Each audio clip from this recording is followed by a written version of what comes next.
Friday the 13th, Part 7, New Blood. Kane Hodder's first run at Jason. Not the best, but probably the best of the ones he's in, maybe. I still enjoy the movies that I hate aspects of, but this is the first one I hate aspects of.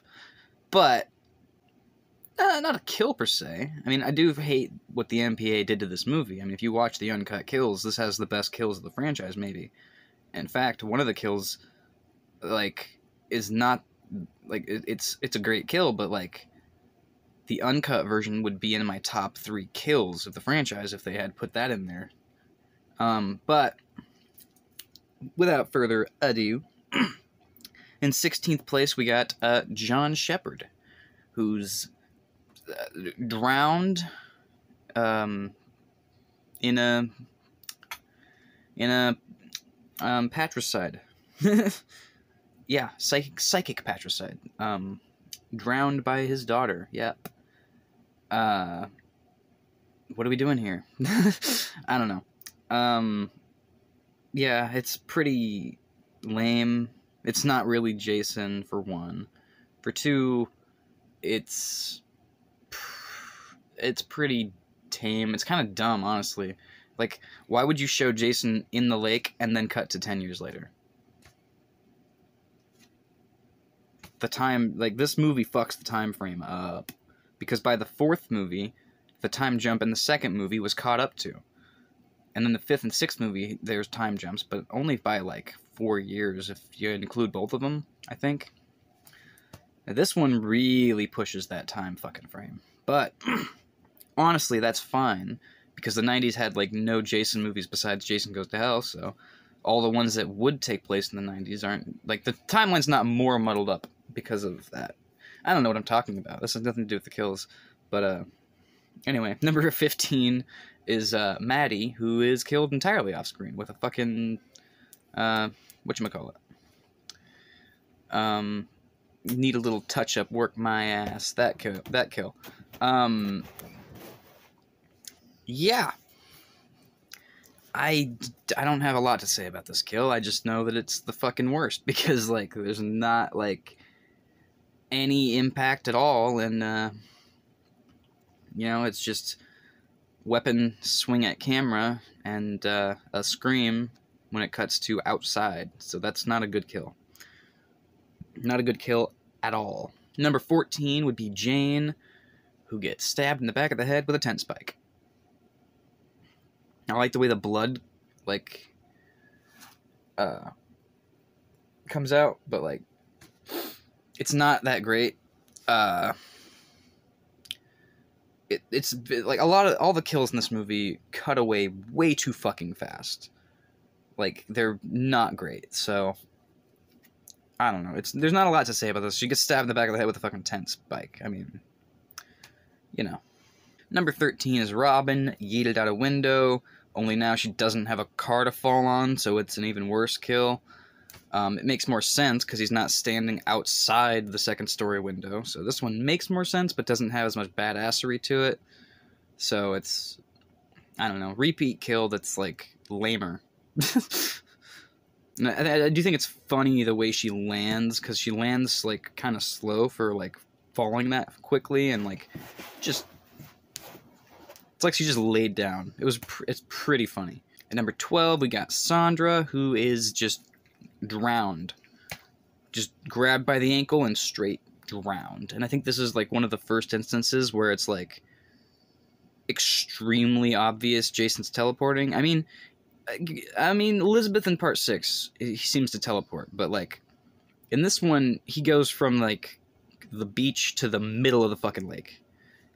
Undead Jason, who is reanimated through the means of Frankenstein's monster. He's reanimated through electricity, jump-starting his heart and making his deceased fucking zombie organs work. I don't understand how that grants him the supernatural ability to just disappear and reappear and teleportation. That does not add up to me at all, but, what the fuck ever. It doesn't matter, I guess, but, that really doesn't have anything to do with why the kill's so low. It's just I mean, the best part about the kill is just that she's naked, which is a weird thing to say out loud.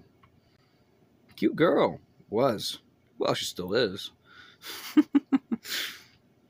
But yeah, no, she's just pulled under the water and, like, drowned off screen, kind of. It's pretty lame. At number 11, we have Eddie. Yeah, hitting the neck with a machete, cuts away way too quick. You know, what can I say?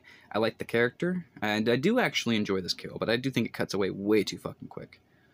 But, the idea of the machete hitting, like, at this angle, I like that. I like that angle. I don't know.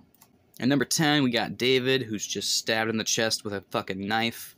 Pretty fucking generic, but, still cool.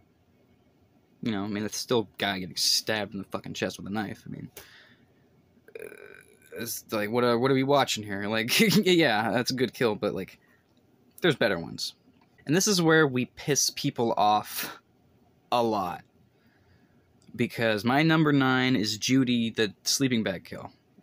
And I know.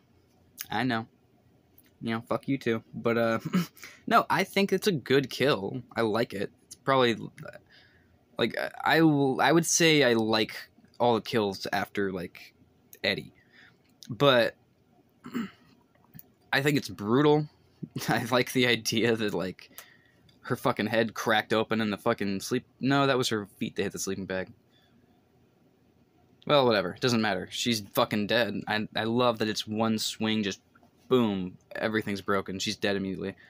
I think it's a fucking cool kill. I just think it's overrated because, like, there's better kills in the movie.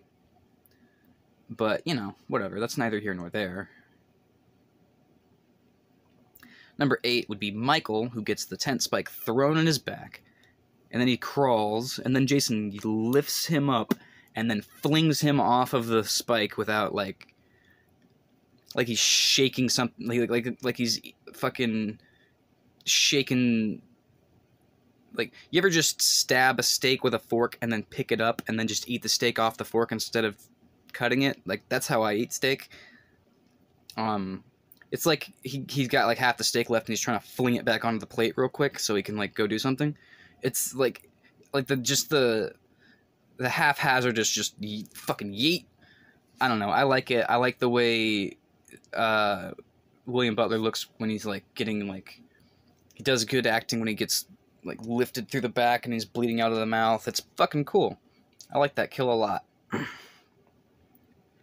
Number 7 is Bad News, Dr. Cruz, and his gut saw kill. Saw gut kill.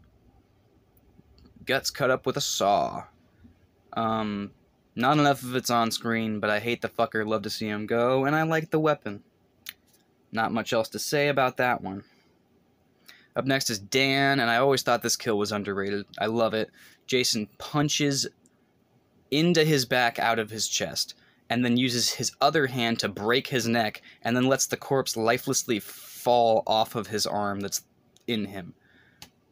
That's badass, man. Come on now. That kill doesn't get enough love. That's fucking gnarly. Number 5, we got Amanda.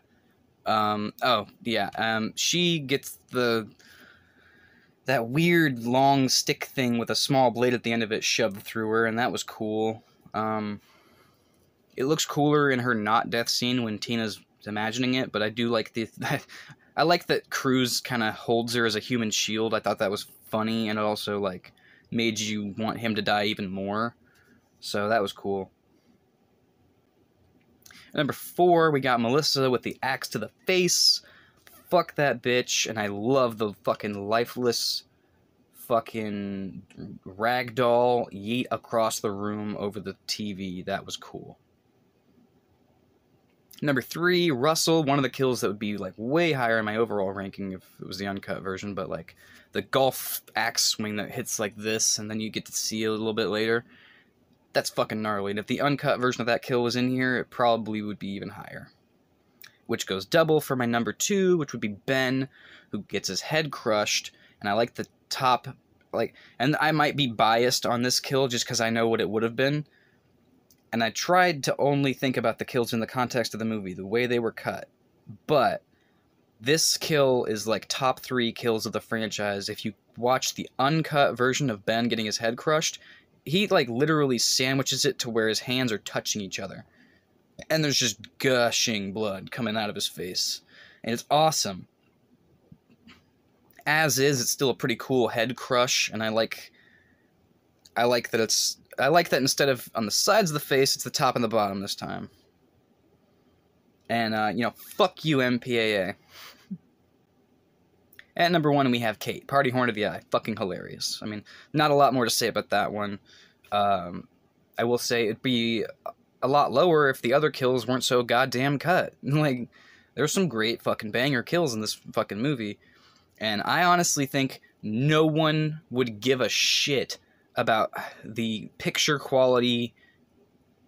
Like, it might jar some people, but if they're real fans, you can make an unrated cut of 7 with that footage. Just treat it a little bit. It doesn't even need to match. Do a fucking My Bloody Valentine with it. I don't care. I don't even care if the fucking timestamps are still there when you're fucking, like, when those scenes come up, because that would make this movie so much better. But that's my Friday the 13th, Part 7, kills ranked. We're getting closer to the end here, but, you know, whatever. We're now in the Kane Hodder era, the beginning of what I call the What the Fuck trilogy, because there's the original trilogy, the Jarvis trilogy, the What the Fuck trilogy, and then the Released in the Zeros Decade trilogy. That's what I call them. And, yeah. The biggest what the fuck moment of this movie is the ending, but this isn't about that, so, you know, like, subscribe, and all that bullshit. We'll see you later.